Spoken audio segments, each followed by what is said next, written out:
My recording, maybe you want to start? Okay. I'm going to start it. Okay.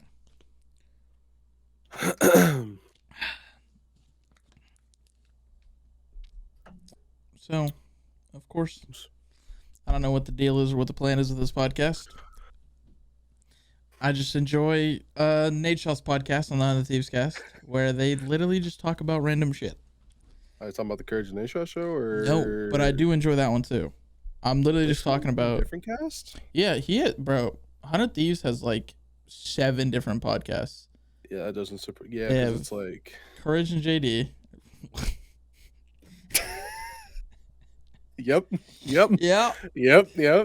Courage and Nate Shot. Then they have the one with Brooke. Then they have. Oh yeah. Also, if you haven't seen that podcast is great. Then they have the Call of Duty podcast with Josh, which is just kind of like him always just talking about random things for social media side. Then they have like Nate Shot and what's his fucking name, bro? I'm drawing a blank. But the like just basic 100 Thieves podcast is always on the channel. Mm-hmm. It's like the main one that I think of. So, and it's the same with like the OpTic podcast. Don't even get me started. You got the Flycast, you got the eavesdrop.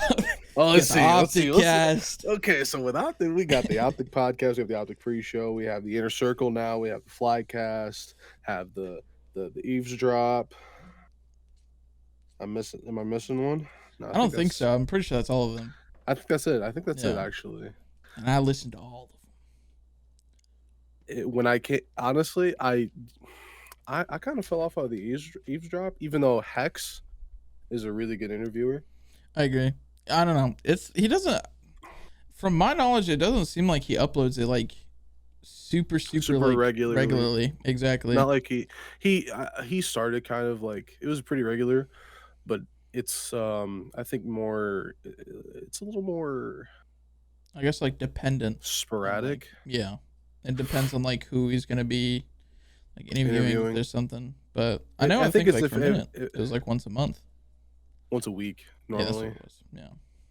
Yeah. But I think once you can only like with the people that he had on, you can only have so many. You know what I'm saying? Because I think the first like 5 episodes, it was like Nade. It was like all the like big Fwiz. people. It was Nade, Fwiz. I don't remember if was there in the first 5. I'm not sure. I think so. I can't remember because I remember there being one with Formal, but I can't remember if that was like sooner or later. Yeah.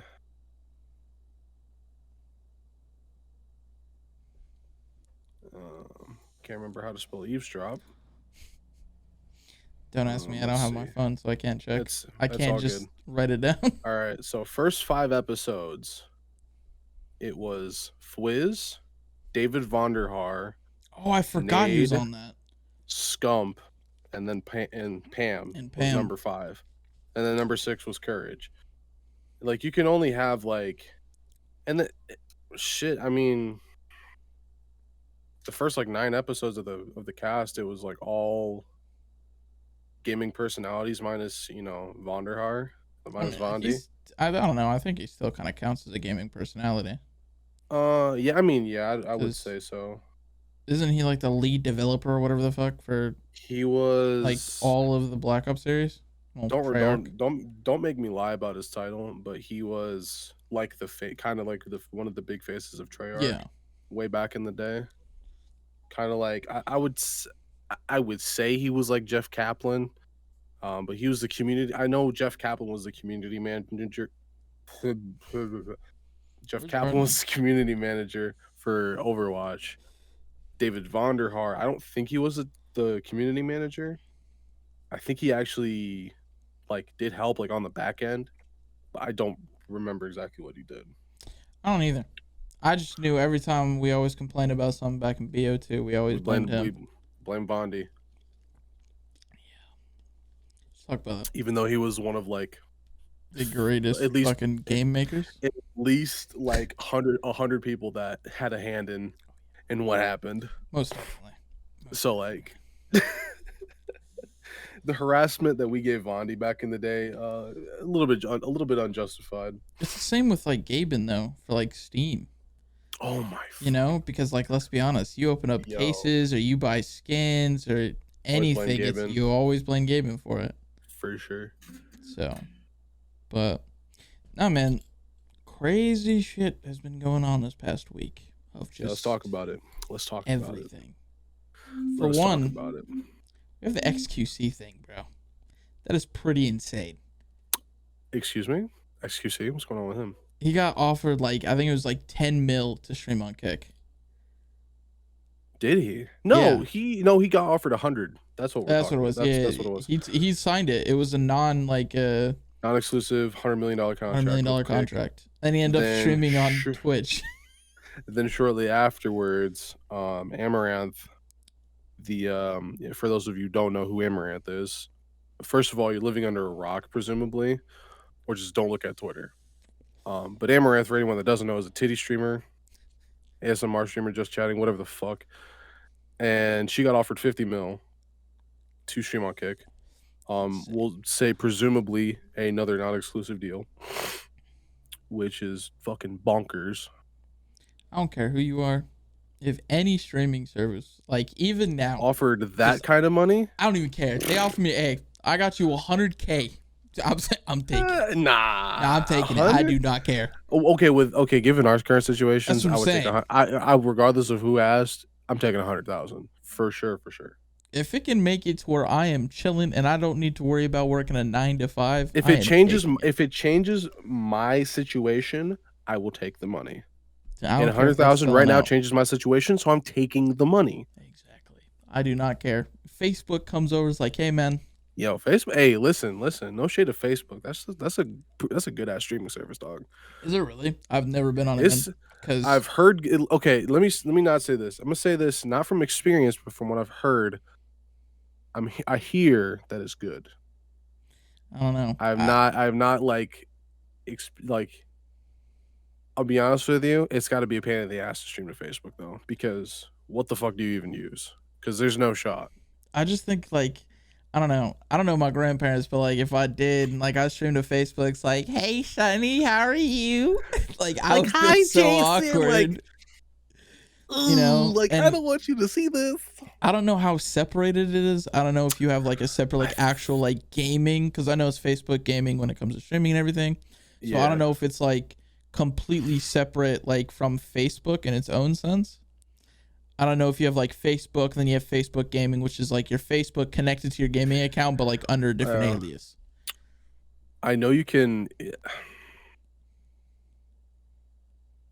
From what I remember, you can have you can set up essentially a page that's separated from your like actual Facebook profile, and you can have everything like set up there. Now, as far as like how to actually fucking stream to Facebook, no idea. But I know you can have like banging food outside. I don't know what it is. I don't know who's cooking or what, but oh my god, it smells like cornbread. That shit making me hungry. Bro, it smells like some grandma cornbread too. That should be smelling good, bro. That shit is, I don't know the fucking word, but that shit is traveling. I'm about to start floating like in the cartoons when they go to the window with the pod. I was just about to say something about that shit, bro. But no, that's insane. Cause like I remember back in the day, like when I first started content creation and everything, everybody used to promote their Facebook page. You'd always have like a social media for your Facebook page. Mm-hmm. And like imagine that we had that then instead of what we have now. Like instead of you promoting like an actual like Facebook page to where like it has like everything about you on it, but it was like it led you to like a Facebook gaming page. So it was like separated. Oh, yeah. It's the same concept then. Or like it's the same concept that was back then than it is now. I don't know. It's the same thing. Cause like back in the day, I was like thinking of Facebook and stuff. It was not the same. Yeah, I don't remember, dude. I remember I made like a separate like a page for some shit. I don't remember what it was some years ago, and it was completely separate from my Facebook profile. But I mean, shit, who has a Facebook page? Fucking Gathalion. At least had one. I know Broman has a page. I think Ninja used to have one for a minute. I think he still does. Would not surprise me. Got to promote his book somehow, you know? I think Turner has one. Tfue? I wouldn't be surprised in that either. I feel like every big streamer had one at one point. I know Nameless does. I know Nameless still, like, his will, like, be promoted in some of his, like, things, yeah. That's crazy. We're talking, I'm thinking of the same Nameless, right? Yep. Okay. Talking about the Call of Duty caster Nameless. Yeah. Excuse me. I don't know. That's insane to think that XQC got offered that much money. And, like, I just thought it was, like, the biggest, like... zeros. I understand that it was non-exclusive, but, like, it's just the biggest, like, kick in the face to, like, see him streaming on Twitch the next day. Yeah. I don't even know if it was the next day. It might have been the same day, but I know Aiden Ross was like, oh, why is he streaming on Twitch? Like, all this thing, like, on Kick and everything. I was like, bro. Oh, yeah. That's insane. Like, can you imagine you just sign, like, that big of a deal, like, with a company, and just, like, the next day the company sees you the next day, seeing you on the other platform that you used to stream on, supposedly. Like, I guess like, they'd say you'd be on the competitions come page. on, man. Like, I don't know. I can't blame them, though, because I feel like right now, like, with the whole Twitch and Kick thing, I understand, like, a lot of people are going to Kick, and a lot of people are getting a lot of their viewers on Kick, but I still feel like comparative like, it's so hard to go from Twitch to Kick, and even, like, especially, like, people our size, like, I don't think it would really matter that much, because for us, it doesn't. It makes... Yeah. You know, for us, it makes no difference, I think, unless for whatever reason, our brand of humor, which is fucking idiocy, like, we're fucking dipshits, bro. Unless our brand of humor hits different on Kick, which, I mean, let's say for all intents and purposes that it does, and let's just say for the sake of saying, we double our, like, size, our average, like we double our averages from Twitch on Kick, for, like, that still doesn't make, that's still not a huge difference. Like, yes, it's huge. Like, we're going from, say, like a living room, like a full living room of people, to like a full table of people, like, which is still, like, which from one thing to, like, from, like, speak, like, for I can't speak, like, comparatively, it's a big jump. It's a big leap going from just a living room, like, just like 3-4 people, not including yourself, in a living room, from that to, like, having a full, like, 8 people and still having to pull up an extra chair. Yeah. That's big. That's a big jump. It is. Especially with Twitch in the Kick Twitch situation of the sub splits and everything.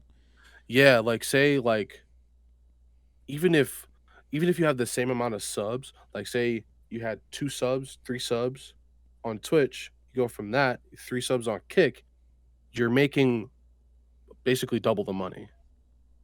Because you're keeping most of that sub. You're making $4 3/4, like $4.75. Oh yeah. Comparatively to the $2.30, $2.39, to whatever the fuck that you make. And on top of that, taxed. Also taxed. And then also let's not forget, if you get biddies, I mean, you're paying $1.70 for 100 bits for $1, basically. So it's like, bro, come on now. Yeah. But I don't know. I'm interested because I know there's been a lot of talk about Kick, especially like coming out with their own like bits and everything like that for the same thing. But I don't know. I'm interested to see what's going to happen with that platform, because it is like, as of right now, with the whole Twitch drama and everything going on, it is at the forefront of growth. You know, especially with a lot of the bigger streamers going to it. You even have Dr. Disrespect even possibly like considering an offer from them if they offer something. You know, he tweeted out, I think he said like 50 mil or something like that. Yeah. Mil is his number. Sure indeed is. I don't know.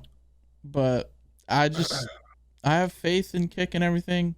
I personally, I don't know if I'll be streaming on it like regularly like that, because I personally don't like the site that much and know it has nothing to do with all the gambling and everything. It's just every time I open that site, it's just titties. Yeah. You know, and it's not even like a moral compass standpoint or anything like that.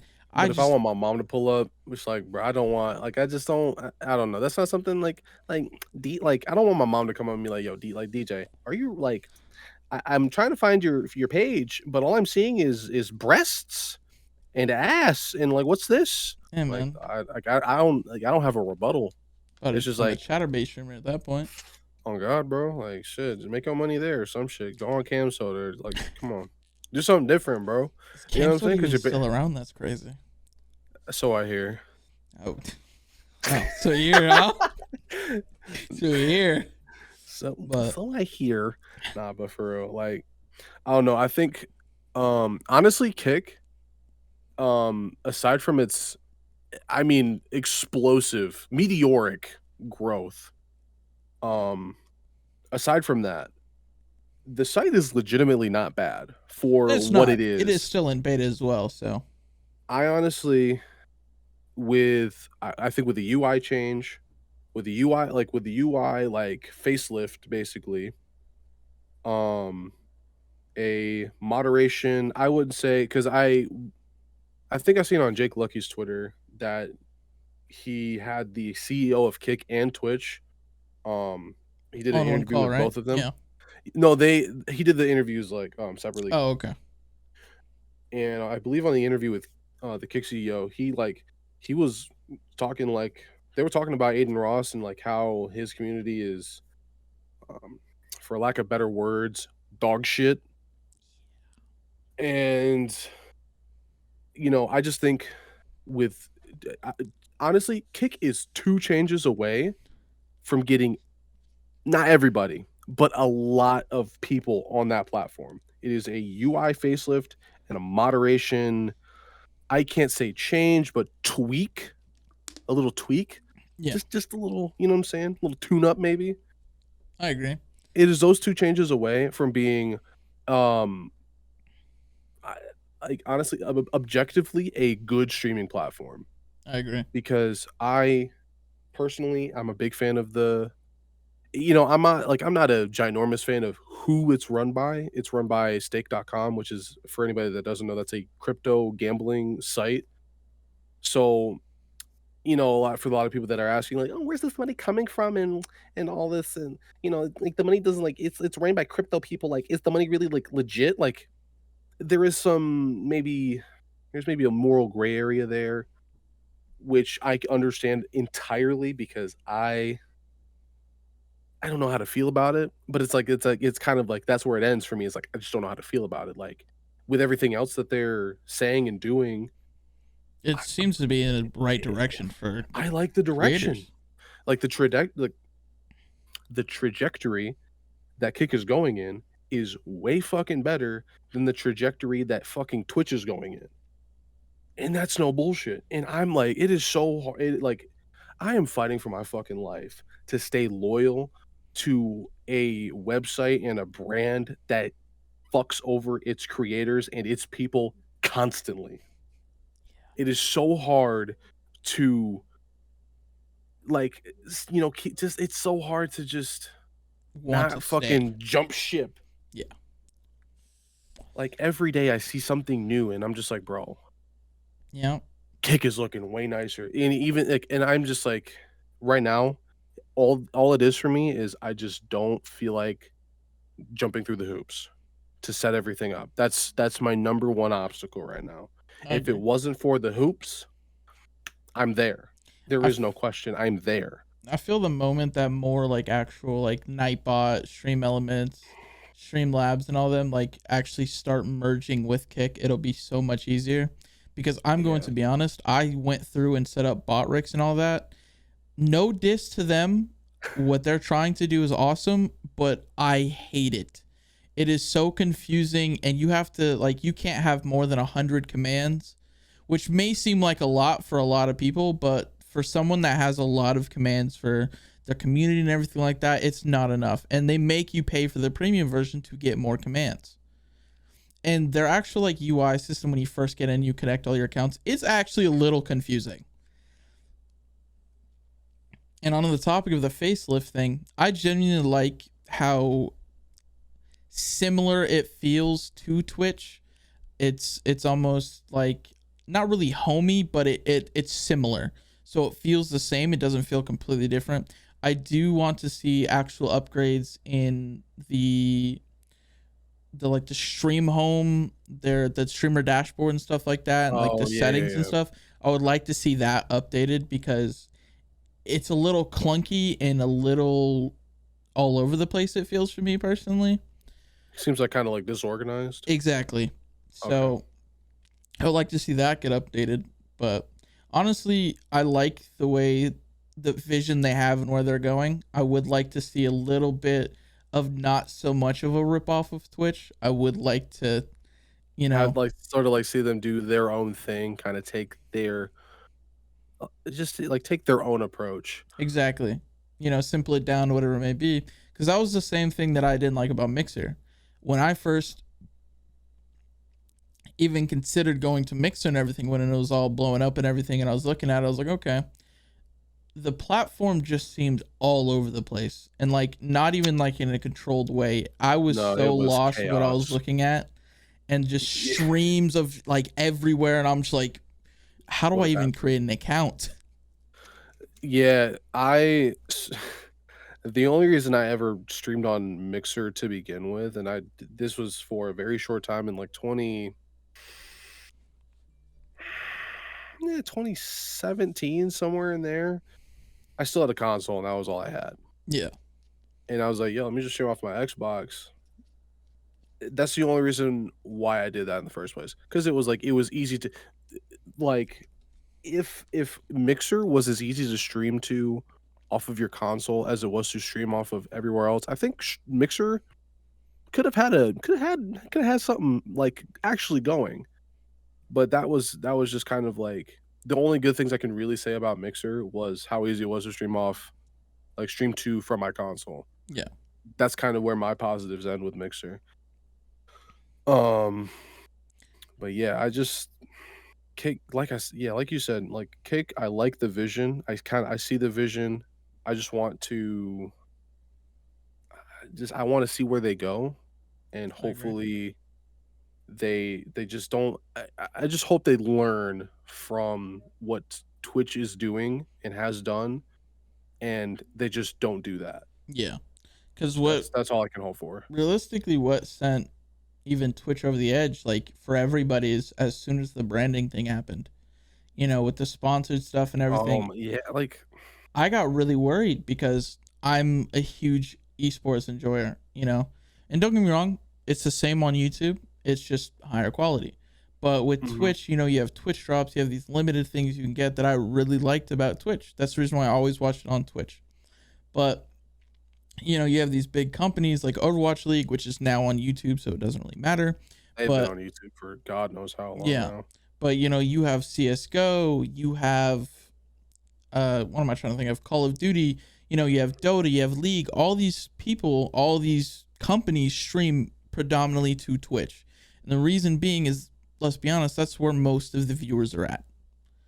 And especially with how long Twitch has been around, everybody knows about Twitch. So the first place you're going to go look for a stream like that is Twitch. 100%. But, that ended up happening. And then we had them double downing on the 50-50 sub split. And then them coming out like, oh, if you maintain 300 paid subs, not actual Twitch primes or anything like that, primers, yeah. You can get the 70-30 split, which was insane because I was watching Harris Heller's video on that, talking about it.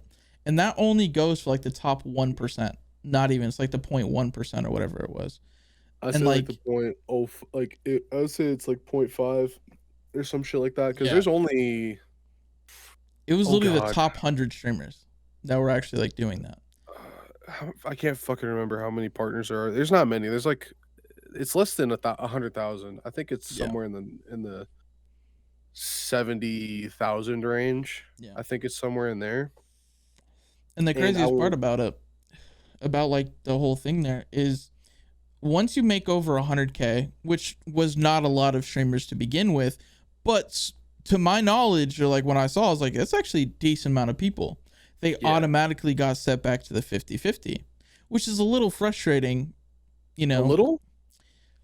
I mean, like I can't be mad because they're making over 100K, but like still, that's still a lot of money they're losing out. Like Iron Mouse, one of the top VTuber streamers as of now, he did the math and everything. She was losing $1.6 million to Twitch with the 50-50 sub split. You have any idea how much money that really is, like, you're losing out of? That is literally bank robbery money. Oh, dude, that's literal highway robbery. That is a lot of money to be losing out on. And like, I understand, there's like, but she makes plenty. I understand they make plenty of money, but let's be honest. If you Twitch got doesn't told need the money, you were like, people were taking that much money from you, you would have a problem. Like, let's be real. I lose $20, I'm losing my mind. Somebody takes, like, let's just, like, those same people that are saying, like, oh, they make plenty of money, they shouldn't worry about how much they're getting taken. Okay, let's take half of you. Say you make a certain amount of money a year. Say you make $5,000 a year. Any more money that you make after that 5,000, your paycheck gets cut in half, right down the middle. See how you feel then. And like, exactly. Oh, I would hate it. I wouldn't have any of it. It's the same concept. Exactly. And, I think that's just, like, actually insane. And as you said, Twitch doesn't need the money. They are partnered with Amazon, and I know a lot of the things that they're talking about is from Amazon. Amazon is controlling a lot of the things they do and everything. I understand that. But I appreciate them at least trying. Bezos don't need that fucking money, bro. That's kind of my thought. He don't need that money, bro. He's got plenty. So even if that money ain't liquid, he's got plenty. Oh yeah. But no, I think that's actually an insane number, because there's only a certain amount of people already that make 100,000 from Twitch a year and get 350 paid subs every, like, consistently. Yeah, most of the time it is gifted and it is Twitch Prime. That was the whole point of them becoming with Twitch, was the Twitch Prime, which is honestly, to begin with, when it like even got announced the first time, was insane. The idea of you having Amazon Prime, which is 2 free day shipping, and then you can connect your Twitch with it and get a free sub every month, every 30 days. That's insane. Like, that is genuinely actually awesome, especially for creators like us. Not that big of communities and everything, and a lot of people also just don't have a lot of money. They just don't have money like that. But them being able to just sub to us for free is, I mean, it's not technically for free, but because you're still paying for that. Well, I mean, you're still paying for the Amazon Prime, but the people that just like, it's like they ain't got it like that, or it's like, for whatever reason, they just, they don't want to, spend the $5 because, oh, they have this free sub that they pay for through Amazon Prime that they already use plenty. Like, hey, I'll just give this to you. Honestly, I appreciate that more than fucking people paying $5 for a sub. No bullshit. Exactly. Because let's be honest, Twitch Prime is not cheap, and it's been going up. Like, with Amazon Prime is like, it's like $16. Exactly. I remember before it was like $10 a month or something. I remember I paid $7 a month. Yeah, it was Amazon. But let me caveat that, because I know there's gonna be people like, who, he paid $7 for Amazon Prime a month? I was in college. That's why. Actually, I think it was 6. To be fair, you got that. But still, the student. I got the student discount. I think at the time Amazon Prime was, I want to say it was 13 a month. Yeah. But I got the student discount, so it was, that price was chopped in half. And even after I wasn't in college, I still got that price for however long. Yeah. But yeah, to anybody that's freaking out, like, how the fuck you pay $7? Just be a student. No bullshit. Have a valid student ID. Yeah. $150,000. Even if, dude, it could be I think you could be a community college student. Like, and I'm not kidding. If you're a community college student and you have a valid student ID, you can take advantage of Amazon Prime Student, and it's like, and it's not just exclusive to Amazon. You can do that for plenty of companies. I'm sure you can look it up. There's a lot of companies that actually offer that. I know Adobe is one of them that offers it. They offer a student program for you, so you can get everything for Adobe, half the price. I believe I know Microsoft, like the Microsoft suite, so long as you had a Yeah. valid student email, Yeah. you would actually get these. Actually, no, I think. Let me rephrase that. Let me recant. For the way that the schools that I went to, you got it was distributed by the school. Mm. It wasn't like on an individual basis. It was Yeah. distributed like so like, oh yeah, you have your student email is connected with our school. You have access to Microsoft Office because we pay for it. Yeah. Type B. But onto other things. 100 Thieves might be coming back to CSGO. Who would they pick up though? I don't know, because That's my question. Because let me be straight. Like in that same vein, I seen a tweet, seen a clip from Maniac, OpTic Maniac, Nick Kirshner, saying that this is just obviously this is a rumor. This isn't confirmed because Hex, the OpTic Gaming Twitter, nobody that is like actually reputable. Obviously, Nick is very like his reputation within OpTic is very high because he's been around for so long. He's an OG, even though like he's an OG, but he also isn't it. I don't know. It's weird. But like, I don't know. If you really know OpTic, you know Maniac. If you're just kind of like a casual, like you see, oh, you see OpTic Texas in Call of Duty, you see OpTic in Rocket League, you see them in this here, there, everywhere, and you just like casually follow them, you probably don't know who that is. But anyway, now if you're a Halo fan, you know Maniac. You know who he is. You know who Maniac is, the 2009 national champion, Nick Maniac Kirshner. You know him. If you're a Halo fan, you know Maniac. Oh, yeah. But anyway, there was a clip from his stream basically saying OpTic is looking to get out of the CDL and looking to get back into Counter-Strike.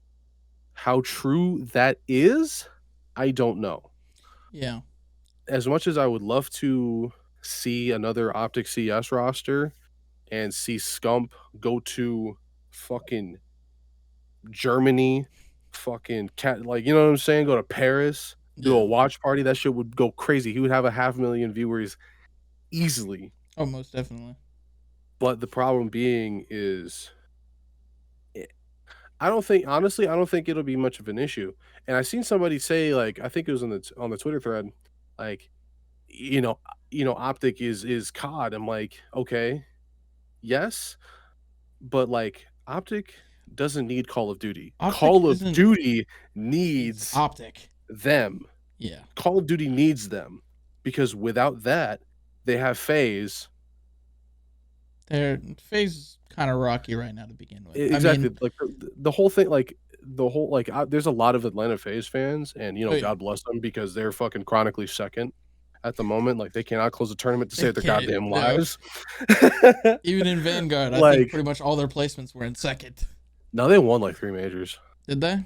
But I know the ones that mattered. It was second. Let me rephrase that. I think they won 2 majors in Vanguard. Yeah. They didn't win the big one though. They lost the big one. Play second. And I believe the 2 majors before that was also second.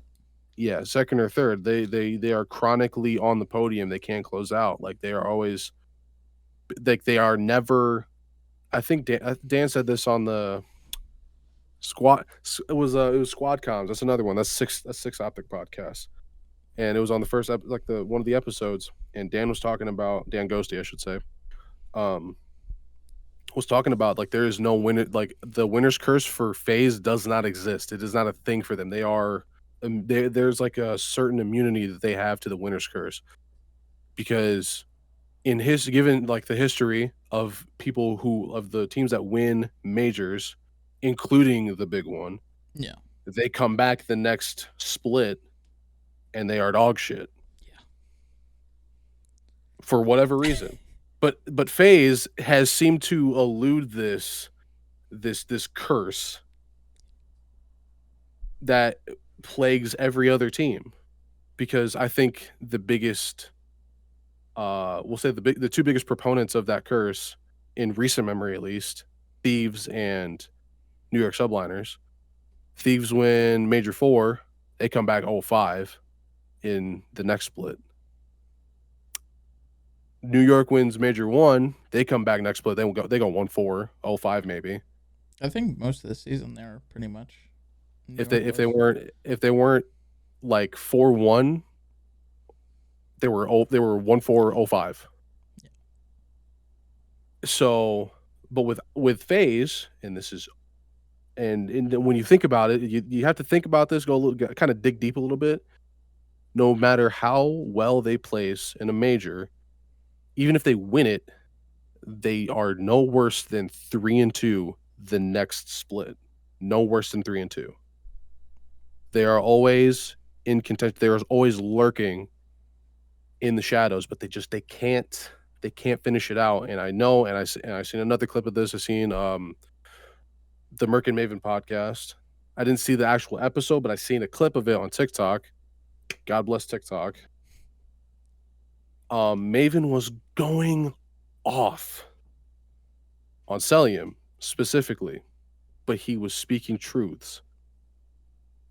And in short, Maven was saying that Cell, in a word, with no context, is the problem. Yeah.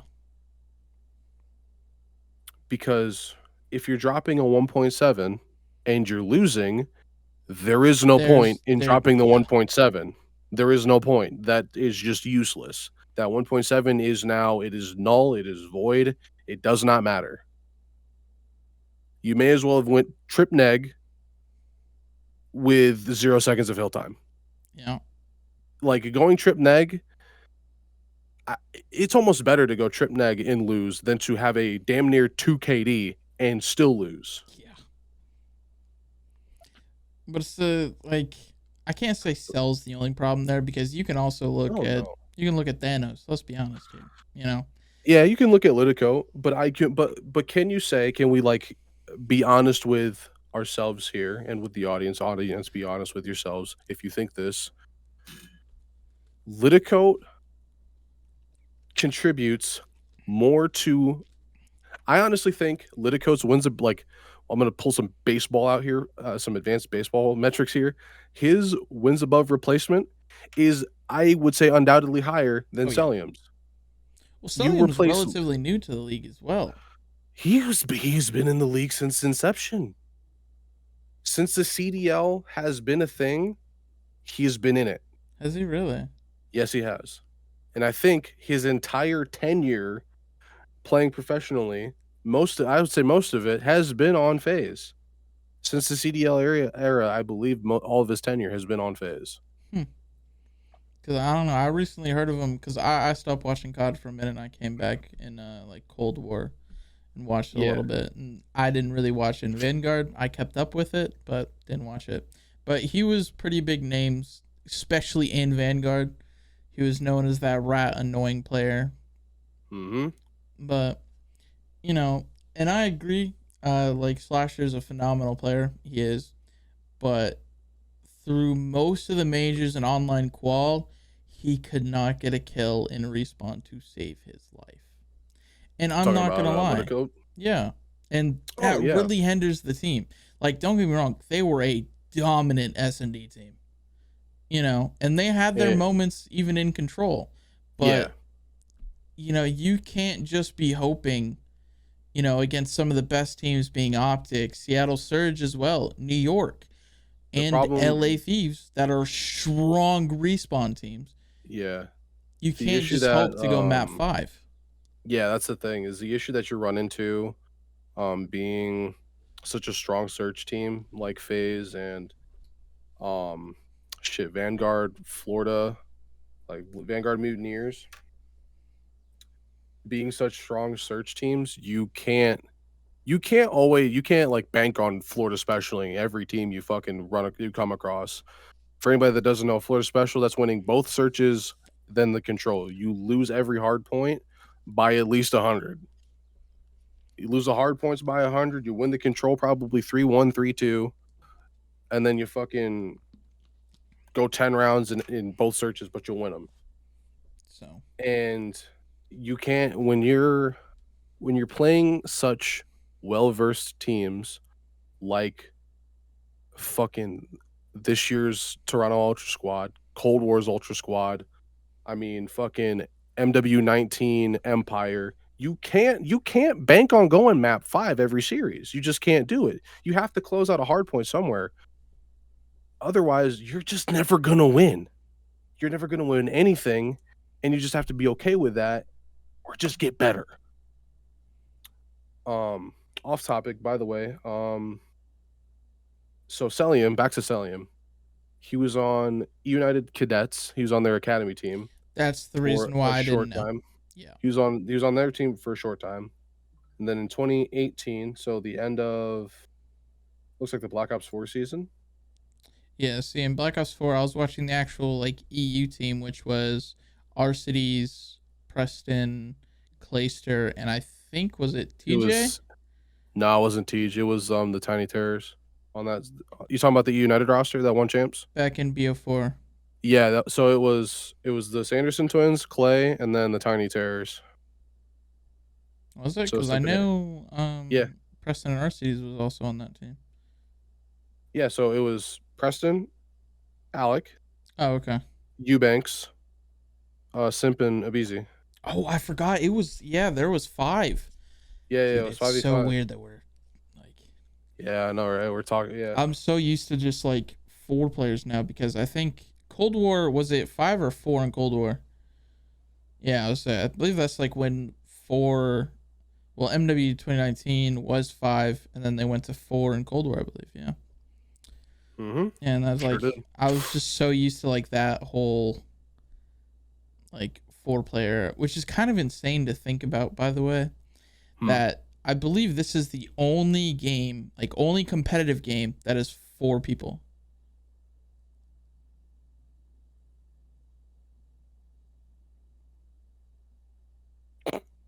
Yeah.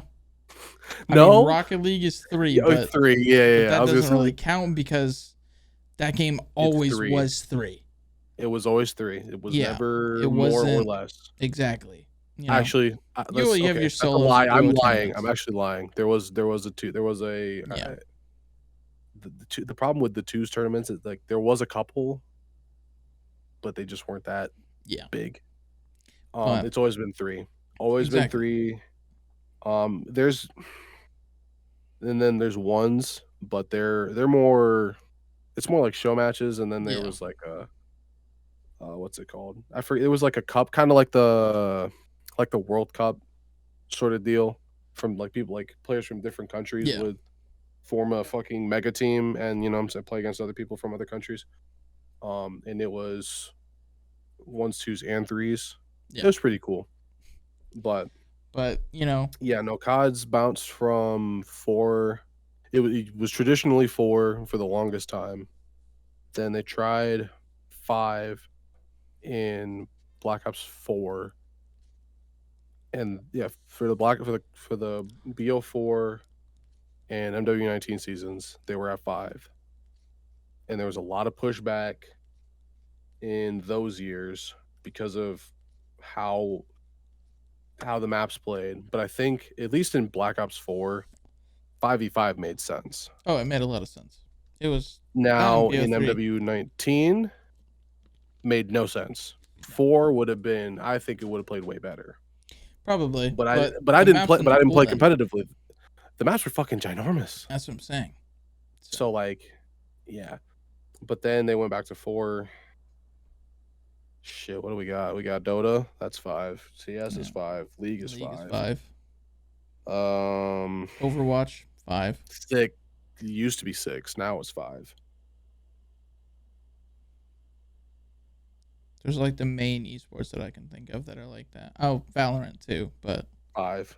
I kind of count that as in the CS genre because same thing. It's the same thing as attack shooter. Exactly. So Apex is 3, but once again it's like Rocket League. It's always been 3. Always been 3. So there's that. Yeah. Fucking who wants to?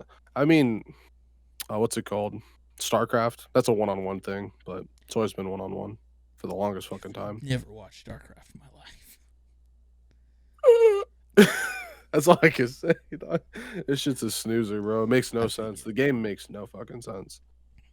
But no, I don't know. On the topic of Call of Duty and everything, though, still, we got some interesting Rostermania happening.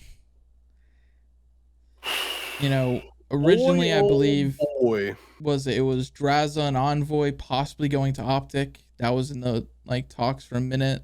It's the big three duos that were supposedly that were all rumored for OpTic. It is Draws and Envoy, Sib and Pred, and Kleenex and Insight. Yeah. Now, I know I sent this to you. I sent that tier list to the group chat. Yeah. And it was basically those three duos in a tier list. The S tier of that, the top tier duo was the 100 Thieves duo, Draws and Envoy. They're just so consistent. And then it was the Ultra duo, Insight and Kleenex, and then it was Sib and Pred. And I'll be honest with you, the last two might be flip flopped, but the big one was obviously Draws and Dill. Oh, yeah. Now I don't know. I don't know how to feel about Draws and Envoy, those two going to OpTic. Now I think those rumors have been debunked. Yeah, because I believe there's been talks of Envoy going to Ultra and Draza going to FaZe. Which is... Speaking of which, in case you guys did not hear, OpTic decided to release Ghosty and Hook. I was expecting the Hook, I'm not going to lie, because the last couple majors, he was a little sus. A little iffy, to say the best. Touch and go. That's a good way to put it. He was a bit touch and go. And then I did not expect Dan, because when he first came on, he was a little shaky, but he also came straight from challengers right into just playing professionally at a higher level. So I expected his first match to be a little shaky.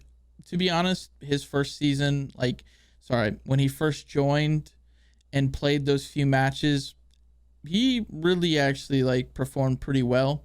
If you look at his first actual online major and his on LAN major, he played pretty consistently. And then he had his huge moment when he absolutely turned on who was it? I think it was against Ultra. I think he turned on Scrap. I might have been wrong. But it was in an S&D on Fortress. S&D Fortress. I think it was in a 1v2 with bomb down. And he kills one, then absolutely turns on someone jumping out the top window. And that was the moment of that was his big moment where everybody got his name. Where he earned his name in OpTic. If that makes sense. But I was not expecting them to actually end up dropping him. I thought they were going to keep him. I thought they were going to do what they were originally going to do. Keep Shotzi and keep Ghosty and then drop the young boy Brucey like they did originally. I don't think that was the plan from the beginning to drop Bruce. I don't know, because they dropped Illy and Bruce at the same time or made them free agents, Yeah. So I thought maybe that they'll end up doing what they did and get rid of Hook and Brucey. But I can say Bruce definitely matured as a player and found his role as a player, not so kill hungry, not so solo and everything. So I understand why they kept him. Yeah, I actually just watched the Octane video and I'm like, yeah, I kind of... But him just being a kill horde, that's we'll say yes, it's on brand for him. It makes sense because the kid's mechanics is nasty. That kid is a mechanical anomaly. Yeah. Not many people that are that good come along ever. So I don't know. I think realistically speaking,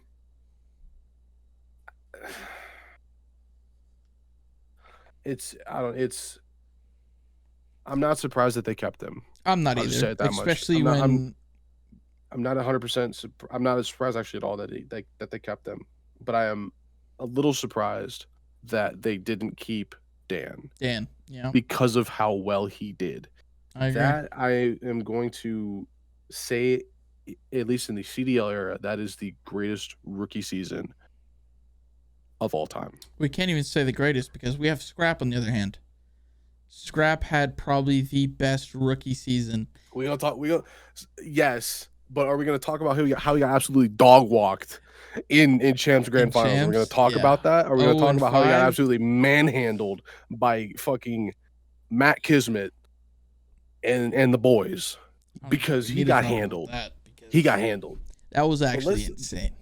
Yes, but I want to briefly talk about how absolutely fucked the teams are as we stand currently. So, going down the list as a full team breakdown, Slasher and Classic, Phases Sub, both unrestricted free agents. Their contracts were not extended. Yeah. Was that? They're no longer like with FaZe pretty much. Yeah, they're both unrestricted free agents. So the trio of Abizi, Simp, Celium still intact. Boston Breach. Everybody that they kept the list is shorter of who they kept. Beans and Kremp. Those are the two people that they kept. Nero, Big Wake, Snoopy, Vivid, all released, unrestricted free agents. I disagree with that. I'm gonna be honest. I am not a fan of Beans is decent, but I don't think he deserved his spot. I think they should have kept Snoopy because he came in Champs weekend play and Champs, and he did his work, especially up against Shotzi too. Like facts, he kept up with Shotzi and everything. Maybe not in the kill department, but just strictly like he did work. He did what he did his job to do. He did his job. He did what he was supposed to do, and he did it damn well. And I understand why they kept Kremp. He is a decent player, but once again, I would have much rather if they would have kept Snoopy and say Big Wake because, my opinion, don't get me wrong, Big Wake was a little touch and go, little iffy. So, but I do believe he was one of the most consistent players on that roster. Yeah, absolutely. I would say, if not the most consistent, definitely the best. Agreed. I think and honestly, I feel bad for Vivid because that dude is so good. Oh yeah, both him and Nero are insanely good. They're incredible, and in terms of Vivid, he's the most aggressive player in the CDL. I don't care who you are. That kid gets the most engagements out of everybody. His KD might not be the highest, but who gives a shit? The kid gets engagements. He does his thing. He does work. Moving on, we have the Florida Mutineers. Nobody. Only player that they kept is Vickle. Which I'm not surprised. Not surprised at all. They need to blow up that roster, rebuild from the ground up. I will admit though, I would love to see them get into a good system, hope, and just give themselves a fighting chance. Agreed. Because I want to see them succeed. I want them to get a chip at the very least. Especially with Fellow, man. Fellow played phenomenal, and in my opinion, he was hands down one of the best snipers that actually sniped competitively and also made an impact. And no, that is not a diss at Bruce or anything. If Bruce sniped more regularly, I do believe he would have been up there, but he didn't snipe consistently enough compared to Fellow. Yeah, it was like the people that sniped the most at least at the CDL level, definitely Sib, MC, Felony. Yeah. Shit, who else? You had there wasn't many. I mean, Caesar. Caesar Skies. Caesar. I know Hydra's kind of sometimes would mess around and take it out, but we had. It was mostly Caesar with the boomstick. Scrappy with the boomstick as well. But I'm gonna be honest, keep it out of his hands. Because talk about Scrap. Yeah. Listen. He had his moments where he hit. Other times, Jesus. If it was hitting, it was hitting. But if it wasn't, Jesus Christ, get that man a map. Keep him on the AR. Yeah, to keep it moving with the Gorillas, Spart and Alec are the only two players left on that roster. Now, on the topic of the Gorillas and on the topic of Dan getting released from OpTic, I would love to see Dan going to the Gorillas. I believe RCDs would benefit a lot from that move. I honestly think if we Now we need to get them another good SMG. I honestly think now this is kind of an out there roster, but I like this. We have Arcities, we have Alec, Man AR, Spart, and then I honestly want to put Dan on the sub, put him on second sub, and then we get him Vivid. Okay. Get them a good entry. We have 2 good IGLs, a veteran. Alec's been around forever. It feels like. Dan Ghosty, the kid's wise beyond his years. He's mature. He does his damn thing. Spart is incredible at what he does. I honestly think get that 4 core, you got Marky B as a coach. I mean, come on, that's a good system. I think I think they got a fighting chance with that roster to at least make a few runs here and there, get to grand finals, put them in contention to be a top 5 team. I'm just gonna throw another name in the pot in there. Instead of Vivid, I would love to see the twin brothers back again competing together. I would love to see Preston. Does Preston sub? Is he a flex? He's a sub player, yeah. Shit. I would love to see that duo again. That. I used to watch them back in BO4 on EU. Mm-hmm. I would love to see them back again together. That would honestly be insane. But once again, how realistic is that? Who knows? Exactly. Moving forward, we have the Thieves. They have no team as of right now. All they have is their coaches, JCap and Shane. Yep. Vegas Legion, same situation as the Thieves. No team, just their coaches. Which I didn't know that Nagafen was one of their coaches. Shout out Nagafen. I actually didn't know that either. The London Royal Ravens. That organization just needs to leave God. It is blown up entirely. There is nobody. Coaches and all, they are all unrestricted free agents. Asim, Nasty, Scraps, Yuli, Zero, all gone. And I feel so bad for Trey Zero. Gone. Huge fan of Trey Zero, man. I'm a mod in his chat. He's a great character, great personality, honestly. I would love to see him back on the stage because he's a good AR. Yeah, absolutely. He needs to get his flowers. I feel the same way with Asim and Scraps. They are incredibly for God's sakes, let's not forget that Scraps was on FaZe for a time. Yeah. And Asim won a fucking chip. We got to give that man his flowers. One of the nastiest SMGs. I would say he's the most underrated. I agree in with the that league without a shadow of a doubt. And in that conversation, I'm gonna put Pred. Obviously, you have to put the Tiny Terrors because it's the fucking Tiny Terrors. And Simp can do it all. Yes, he can. So, phenomenal player. But, you have Hydra up there. You have Pred up there. Honestly, I'm hot take, but I don't think Shotzi is the best SMG. That's not a hot take. I would say he's top 5. I would say he is 5. I don't even know. I'd probably put him at 6. And I wouldn't blame you. I wouldn't blame you for a second because there's just so much talent that is in the league right now. And let's be honest.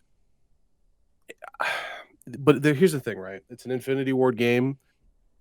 Different people flourish in different environments. Oh, yeah. And Scump is not, even though Scump, like one of arguably Scump's best Call of Duty was a Infinity Ward game. I'm not gonna lie, this was gonna be, in my opinion, one of his best games as well. It could have been coming into the game. But it could have been. Obviously retired, and I respect him for that. But I think he flourishes more in Treyarch games, and I can say the same for a lot of people. Yeah, I can say the same for a lot of fucking people because a lot of people made their names in Treyarch CODs. I would say Octane is one of them. I would say Tyler Felony is another one of those. Another one of those players. Methods put that there hat. Too. Methods. Put Zinni in that hat. Yeah. You know what I'm saying? We can put. There's. Now, Formal was. Disgusting. He was just an FPS god. He was disgusting at Advanced Warfare, but he was just. You know what I'm saying? If you didn't know who Formal was in AW, you knew who he was by the time Bob's 3 came around. You know what I'm saying? And I think the reason why he even became so good in those games is from his Halo roots. There's no question. Because coming from H4, yeah, coming from H4, and the movement that was in H4 going to AW, or actually no, he came in Ghost rather. Yeah. But he was, I mean, not to say that he was bad at Ghost, but once AW rolled around, the kid, he blossomed. Yeah.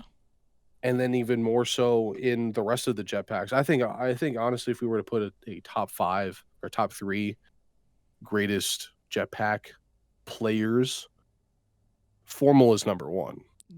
No question about it. I will take no other answers. Formal is number 1. Whoever you want to put at 2 or 3, that's up for debate.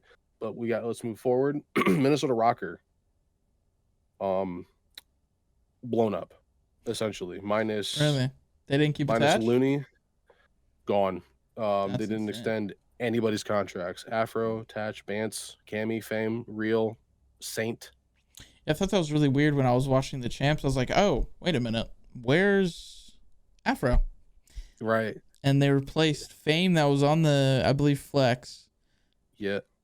So yeah, there was a lot of brought Attached back, and then put for Fame on sub, and I was like, that's interesting, because I thought, in my opinion, no diss to Bance. Bance is a great SMG player, but I genuinely thought Afro was more the star SMG on that roster.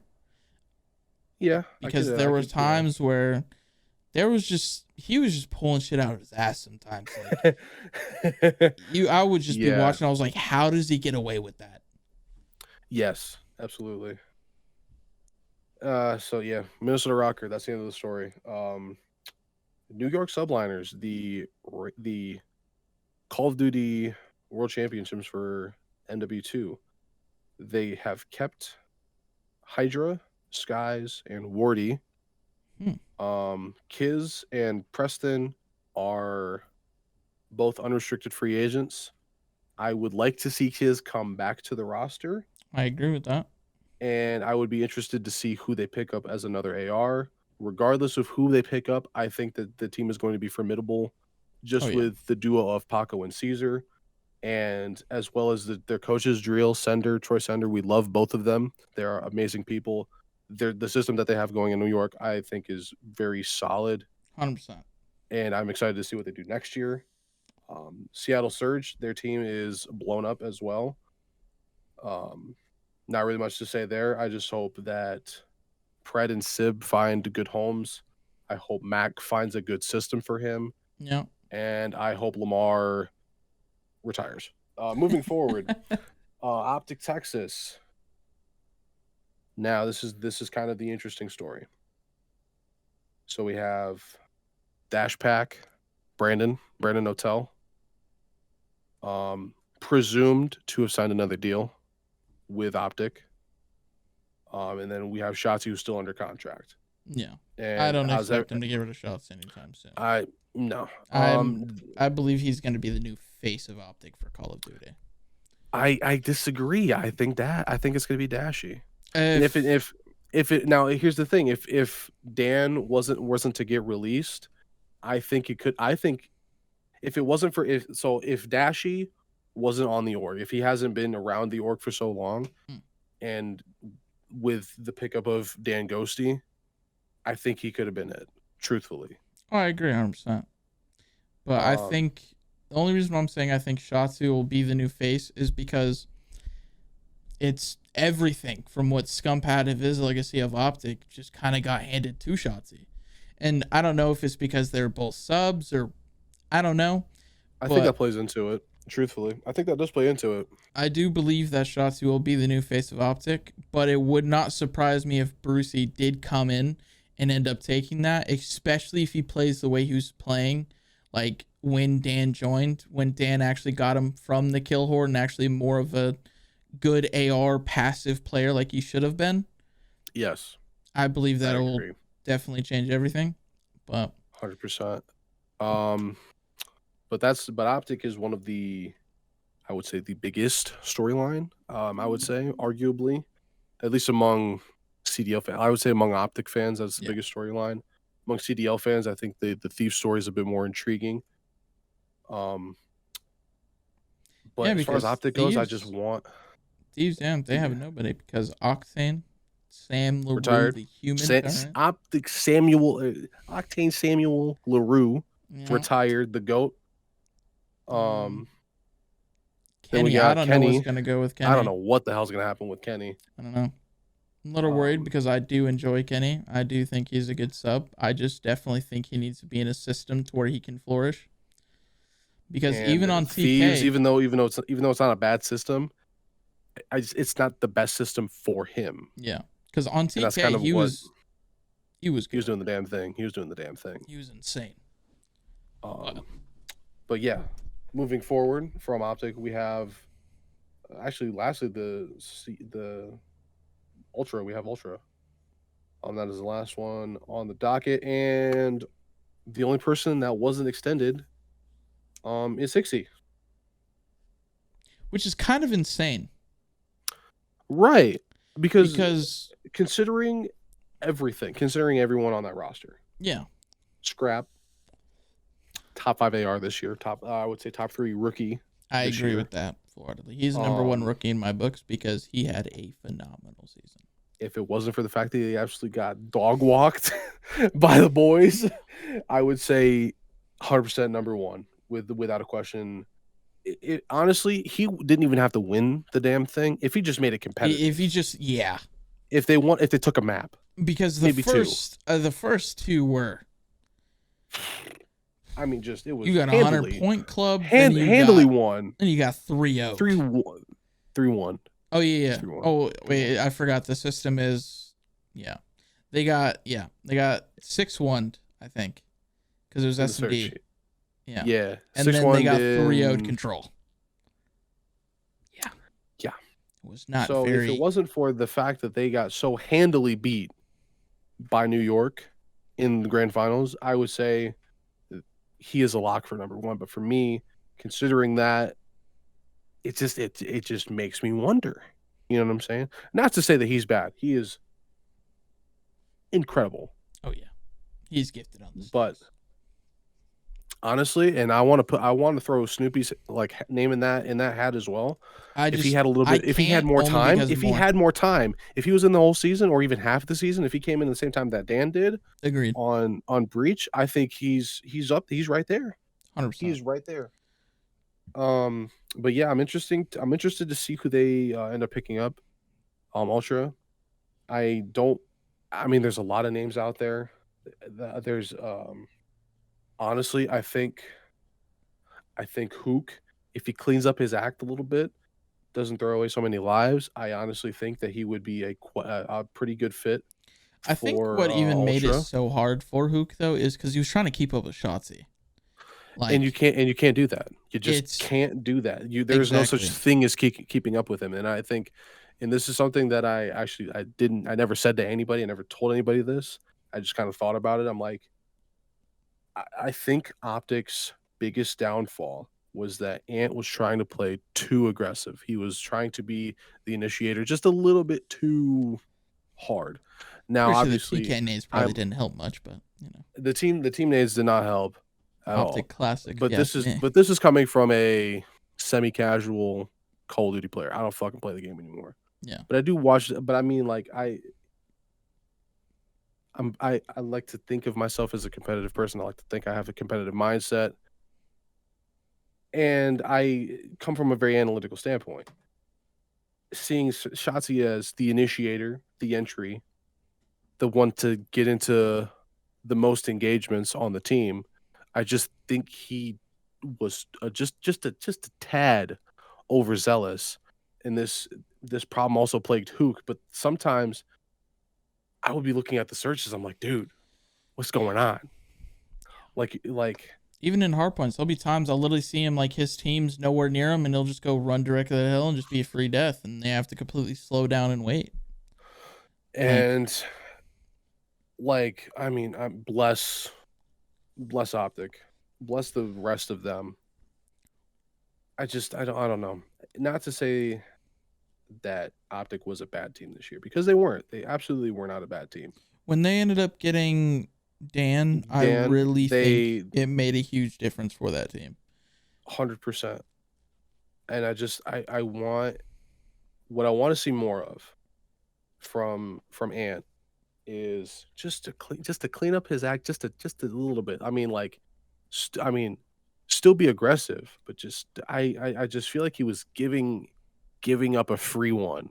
Yeah, I'd agree. Just one too many times against these really fucking good teams that don't need a free one. Agreed. But I think there's a couple players that I'm really worried about moving up that I would like to see in the league get a better chance. I would love to see Too Real to come back and get another really good shot, because when he played for Las Vegas, I thought he played phenomenally. Mr. Pillow, absolutely. You know, he played great. I thought he had really good rounds and everything. It sucks that it wasn't enough for Vegas. Yeah. You know, and they ended up picking up Standy, which was interesting. You know, I wasn't against it. I thought it was needed. I think in the long run that yeah. The Standy pickup, I think in the long run is what they needed. I agree. I think Too Real for the short term was the right decision, but in the grand scheme and thinking big picture, Standy was the person to grab. 100%. Another person, Yuli. 100%. I think he needs a better shot on a I feel so bad because he probably wanted to get into the league, and London was the only people that was probably willing for it. And let's be honest, man, I understand why, and probably the money and everything, and just wanted to get a shot. But London is not the move. No, never.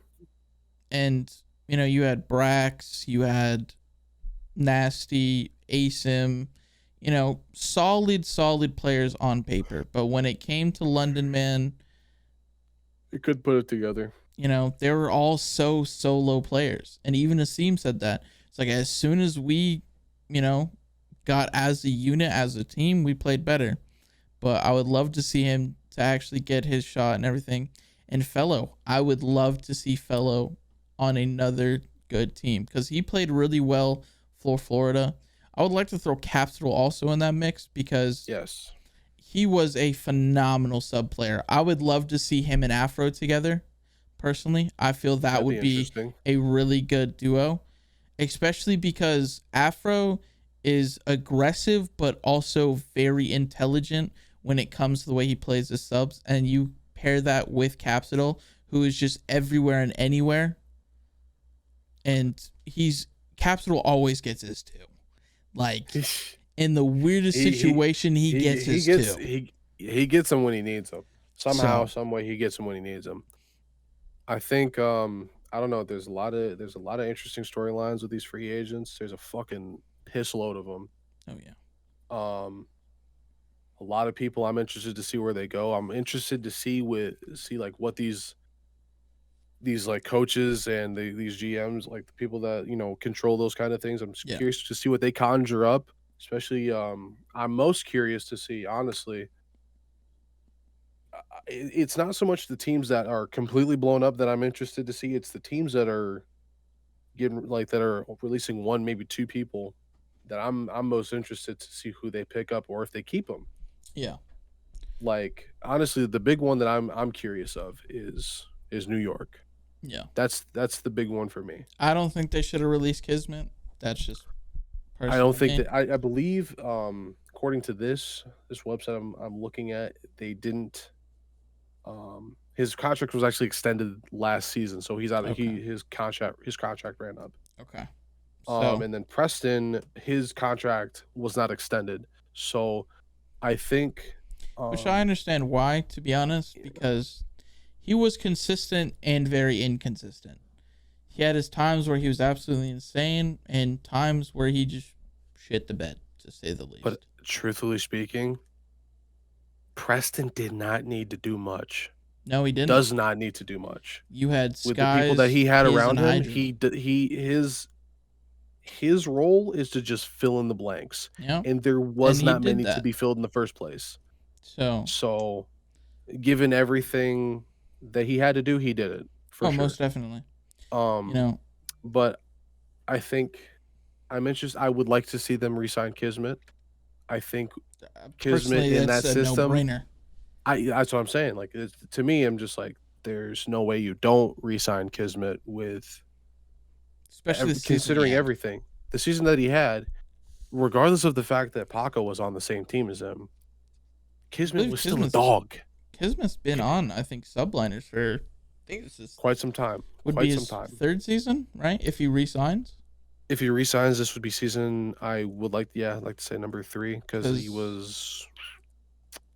He was not. He was on Legion, I believe.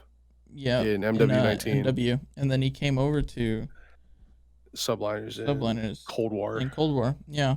And then I believe he was on it for Vanguard too.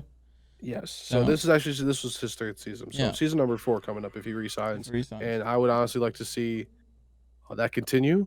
I agree. Because I think it's Kiz in the New York Subliners, it fits. It's one of those things that kind of it meshes well. Comes with OpTic. Exactly, you know what I'm saying? I think his mentality and the way that he plays and just who he is as a person, even though Kiz is a fucking sweetheart. He is a great fucking person. The dude's a sweetheart, but his grit, it makes sense to have him on a team that's representing New York. I just think that fits. I agree. With Preston, I'm just, honestly, I would, honestly, be surprised if he goes back to FaZe. I wouldn't be surprised if he went back to FaZe, replacing Litico. I would honestly, this now, in my little fantasy world that I'm living in, I think Lamar wouldn't be a horrible pickup for him. I agree with that too. Also in my little La La Land world, Donnie Temp, Don Dada. I don't think that's awful. I think in either of those scenarios, I think they, truthfully speaking, when it comes to Temp, I know he ruffles a lot of feathers, not only with the community at large, but within the pro scene as well amongst players. So I don't know how his relationship is with with everybody on New York. Yeah. Because of his personality is a bit abrasive, I'll say. I think Clay would also be another good fit for New York. But also kind of Clay, even though he's a bit polarizing, I'm not sure. I understand that. I'm not sure. I also wouldn't be surprised if Clay retired. I wouldn't be either, but he has no quit in him. He does not. I wouldn't be surprised if he went till he was fucking 40. No bullshit. Well, if Clay goes till he's 40, I think that's on brand for him. I agree. You know what I'm saying? Back to the CS thing from a minute ago. Yep. You're talking about OpTic possibly going back to CS. I would be genuinely surprised if they did after the whole OpTic India situation with Forsaken cheating on the main stage. Let's not talk about that. I would like to see OpTic back though, because we had Tarek, we had Rush, we had some. The team was kind of like sick individually, was sick nasty. Yeah, and then you had Tarek and Rush end up going to Cloud9 with Skadoodle automatic. They won the damn thing, and they won the 2018 Boston Major. Yeah, yes sir. And I was watching it. The major that will go down in infamy for a lot of FaZe fans, and honestly, fucking good, because fuck them. But I honestly, barring the OpTic India situation, I don't see them. If OpTic picks up, it goes back to CS. Yeah, they're picking up a T1 roster. They're not picking up fucking scrubs. They're not picking up bums. I expect them to be an international team at that time as well. I do not expect them to be only an NA team, because even Navi went international. Which honestly was surprising, because normally they stick CIS. Yeah. They had a history since they were, I think their birthplace or their founding country is the Ukraine. Yeah, and they were strictly Ukraine players pretty much. It was Ukrainian players only. Yeah, and now they're going international because they branched out. They dropped Perfecto and who else was that? I'm trying to remember, but they kept Simple, I know that because if they drop Simple, fucking hell would freeze over. I would not be surprised hell would if freeze every over. team in the fucking league is offering that man millions. Buku bucks. Because buku dollars. Just his legacy, even with him being a toxic fucking teammate. But it's the name. I would not be surprised. His name is little royalty. CS royalty, absolutely. Yeah. I think he deserves to be on the pantheon of Counter-Strike global offensive players. But yeah, if OpTic were to pick up a team, I hate to agree that it would most likely be international. Yeah. I would like to see at least one North American player on that team, but the problem with that is there is not I would say a lot of I'm not sure if there's a North American that's even in the top 50 right now. I would say that's a bit of an exaggeration. He's top 20, but I don't think NAF is leaving Liquid anytime soon. Yeah, I don't expect him to. I know there was a change, I think, recently on Liquid. I'm not fully sure, but I don't think they kept Yakundar. I think I saw something about it. I can't fully remember. To me, that's surprising. But yeah, I think when I read that, I was like, I think I'm misreading that. But if I'm correct, don't fully quote me, but I believe they got rid of Yakundar. I think take that with a grain of salt. I believe he went back to NIP possibly. I think that was in the talks. I not fully positive on it, but I would not be surprised actually if 100 Thieves did not come back to Call of Duty, because it is getting very expensive for Call of Duty, especially with the whatever it's called now, with the LA and everything like that. The what is that called? Where you use a city franchising. That's it. Yeah. I would not be surprised if they stay out of it because of how expensive it is. Yeah, I mean, initially they weren't in it because of how fucking expensive it was like $1 million or some shit up front. 25 million. It was, yeah, for a franchise spot. And honestly, if as much as I don't like to say it, 100 Thieves is known for content. They are a content team. It hurts because truthfully, 100 Thieves, as much as probably no one wants to admit it, is the second coming of FaZe. I think 100 Thieves hate FaZe and OpTic, honestly. Hate it or love it, that is the truth. But I think 100 Thieves is more so they lean a bit more towards how OpTic is, but at the same time though, let me also add on to that with the amount of people that they've brought onto 100 Thieves. Namely, this is no shade, no diss to them, but Valkyrie, Brooke, Courage. Courage. Probably some other people, regardless of their names. Nice Symphony. Symphony's actually not on 100 Thieves. Isn't he still on Luminosity? I have no idea. Or is he Orgless? Regardless of that, yeah, Nicewig, as involved as he is with Apex. Peter as well. Who? He's a content creator for them. His name is Peter. I don't know his actual IGN. Either way, regardless of all that, the amount of people that they've picked up, and considering who they are and the content that they make, predominantly content, and I would consider that more. They are more akin to FaZe in that regard. Well, this is no shade. This is no shade to anybody that is involved with the 100 Thieves content in that respect. But it's not for me. Yeah. I don't personally watch Valkyrie. I don't watch Brooke. I sure as shit don't watch Courage anymore.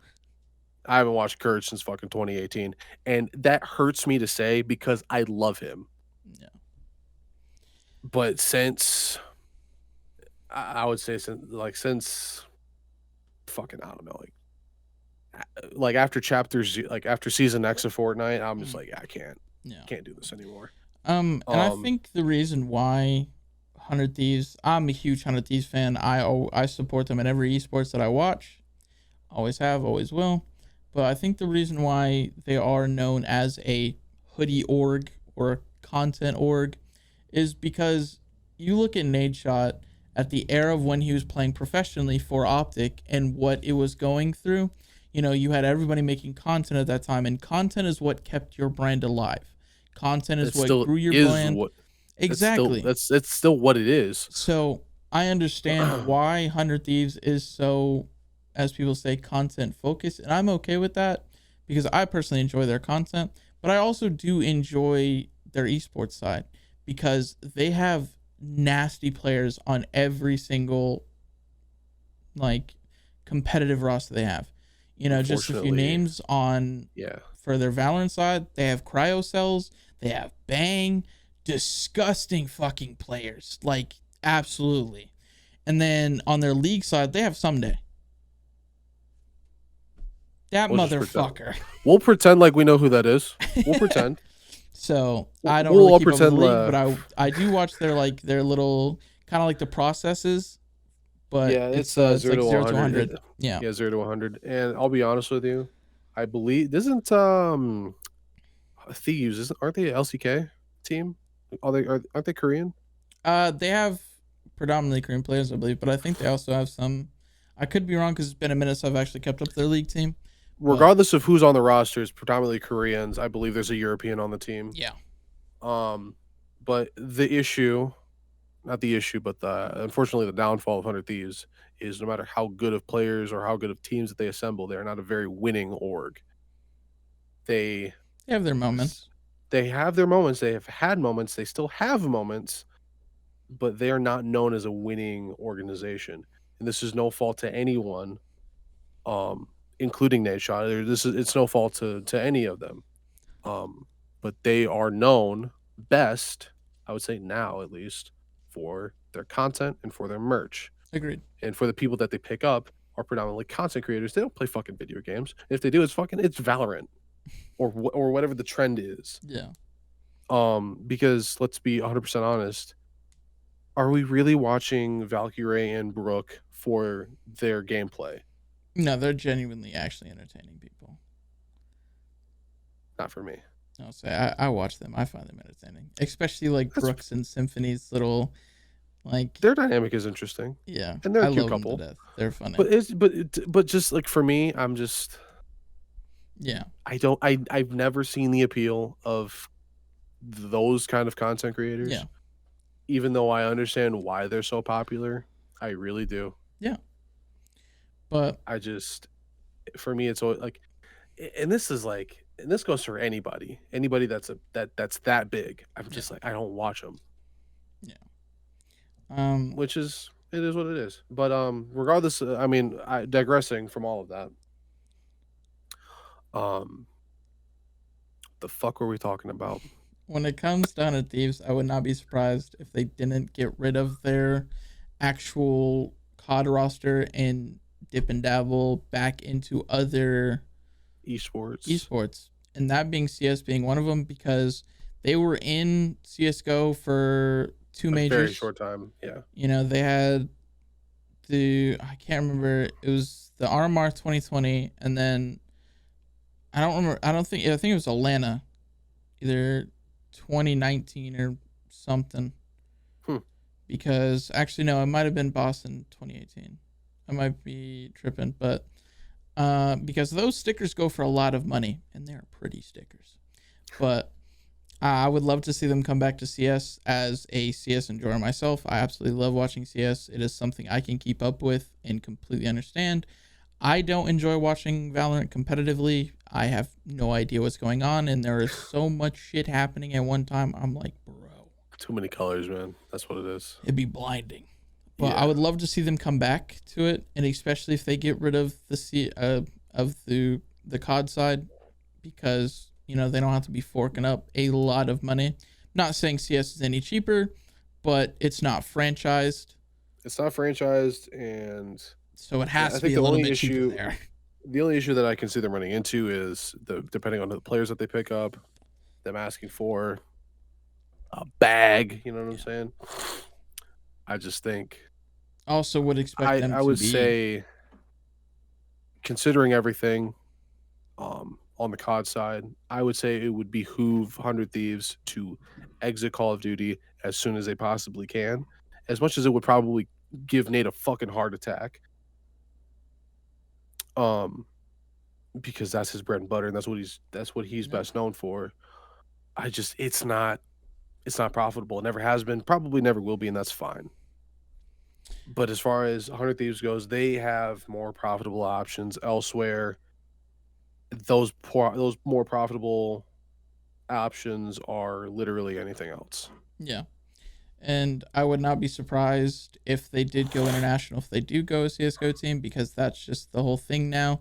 I believe the only team that was left that was only NA, it was Liquid. But when they picked up Yekindar... Cloud9. No? Cloud9's all of old Gambit. And Gambit's... Now. Oh, yeah. But that was... They weren't last. They went internationals like after 2018 or something like that, I believe. That wouldn't surprise me. Because because after them now it's Liquid. It was Liquid, yeah. And Liquid, they went international because Yekindar is not NA. Disgusting. Is disgusting and he's European, and it made sense. Yeah. And then I could say the same with Complexity because they are a North American org, but I believe they had Blame F for a little while. Kid's disgusting. Yeah, he's now also on Astralis now, I believe, right? Yeah, and I don't blame Astralis for picking him up because the kid's nasty. So, I mean, yeah, I think to kind of end off this whole overarching theme, 100 Thieves is, to a lot of people now, what I would say phase to a lot of us used to be. Yeah. I mean, OpTic was that too, though. OpTic was, I think OpTic still is that. I agree. But the only difference between... I'm going to give 100 Thieves their flowers because they have some insane chips under their belt considering their wins. Oh, absolutely. They won LCS. They won the first Valorant. I don't know what they're called. Major or whatever. I think it was the major. It was, are you talking about not the lock-in? It was First Strike, I think, right? Yeah. That they won? Yeah, absolutely. The chips that they do have tippable. You know, and you have Octane that got them. They got them 5 chips, including a world champion. You know. Yep. So, I believe that they definitely do deserve their flowers in that aspect, but I also understand why the ongoing meme is they're just a hoodie org, because as any other team, just more 100 Thieves at times is they have their moments of where they're absolutely on point winning. Then when they're not on point, they're 0-6. They're not there, and that's okay. So, I don't know. I honestly, I want nothing but the best for the people that do join 100 Thieves. I think, for strictly content, I think 100 Thieves is a good place to be. Agreed.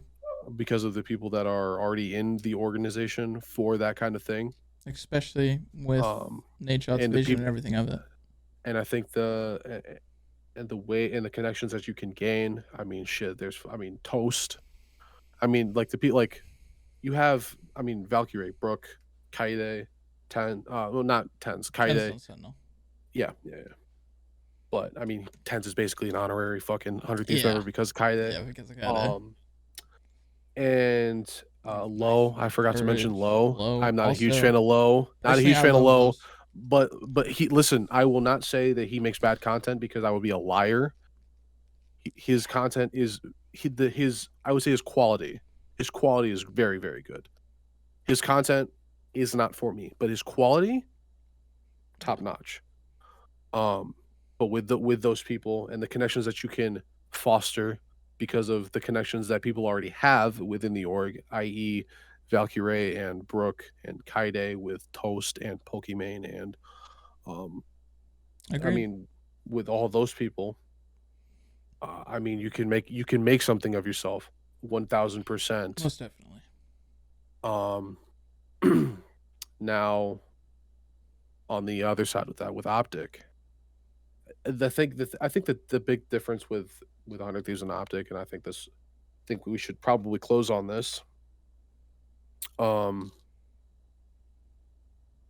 As far as OpTic goes, it's always been about the culture. Agreed. Always been about the culture. If you, yeah, I believe Hector touched on this, in a podcast somewhere. Like I believe like one of the big questions that he asks people that are interested in joining OpTic are you talking to any other orgs? If the answer is yes to that question, he doesn't want you. I watched that episode of that podcast. So you know what I'm talking about. Yeah. It's all about culture. If OpTic isn't the end goal for you, then it doesn't matter whether or not you make OpTic. Agreed. And I agree with that sentiment wholeheartedly. I do too. I think that's huge for orgs, especially. Let's be honest, OpTic's been in the game for years. Ever. And I'll be honest with you, as much as I wanted to be in FaZe when I was a fucking teenager, like a dipshit, OpTic was always right there in the back. OpTic is right, and I'll be honest with you, I got put on an OpTic right around the same time as I did FaZe. And as much as I wanted to be in FaZe because I was a sniper, you know, I was one of those. Yeah. After I kind of sort of transitioned away from all of that, OpTic was right there, and I'm just like, I want what they have. I want to do the things that they're doing. Exactly. If I'm not competing, I want to be doing the shit that they're doing, whether it's like competitions, just having a good fucking time. That is what I want to do, and that's still what I want to do, because as I've grown up and evolved as a person, they've grown up and evolved as people and as an organization. And I don't think a lot of people give them enough credit for that. That's agreeable. And I honestly,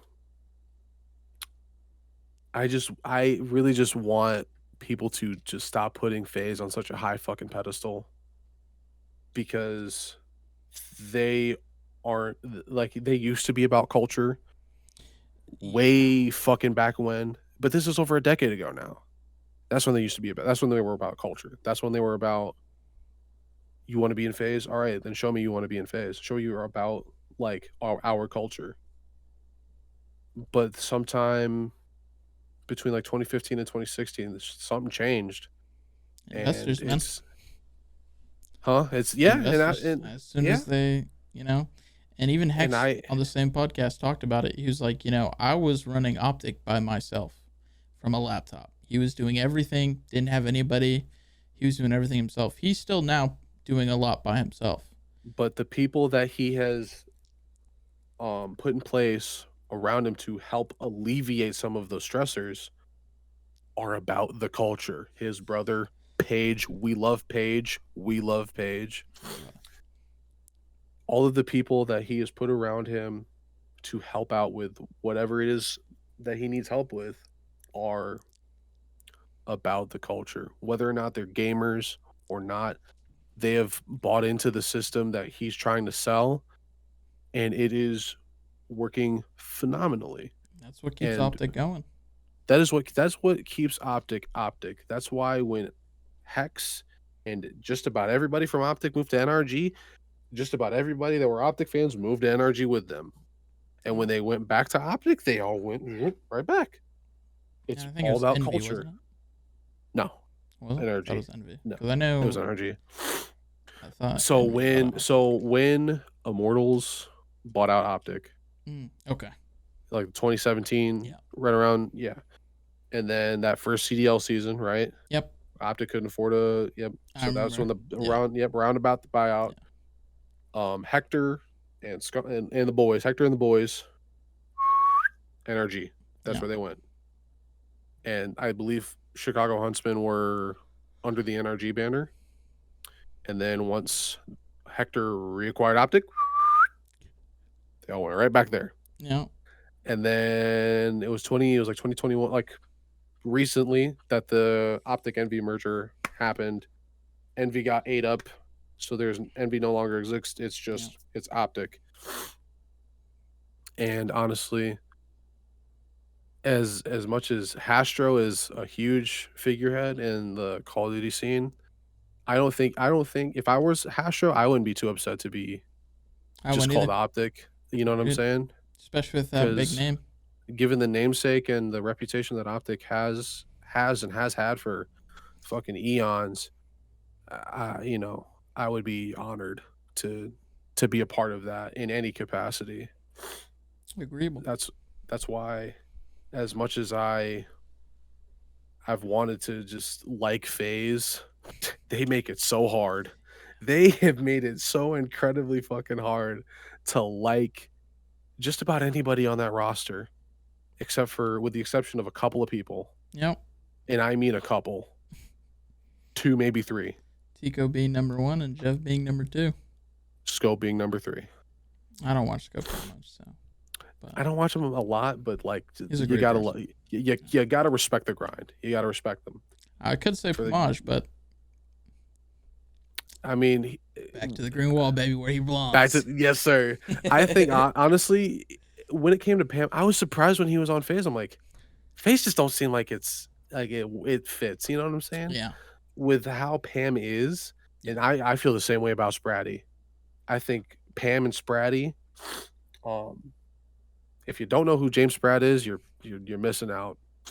You're missing out. But I think those two guys with their mindset and how they go about doing things with content and everything. Oh yeah. It just makes sense for both of them to be on OpTic. And I'm glad that Pam came back to OpTic. I think that is such a great fit, especially when he was at not 60/50, but at the Scuff House. Yeah. You know, I honestly, for anybody that is watching this right now and hasn't watched The Inner Circle with Pam, I would implore you to go watch that. Such a good amazing video. And honestly, Pam is a good guy that is amongst a group of a lot of good guys. So I know Pam will flourish even more so under the OpTic banner. Agreed. It's a good place to leave off. I think so. Yeah. Yeah, I appreciate you guys listening all the way through or watching, however you're consuming the content. Please do leave a like if you enjoyed. Leave a comment if you got any ideas for us to for things to talk about. I mean, we talk about just about anything here.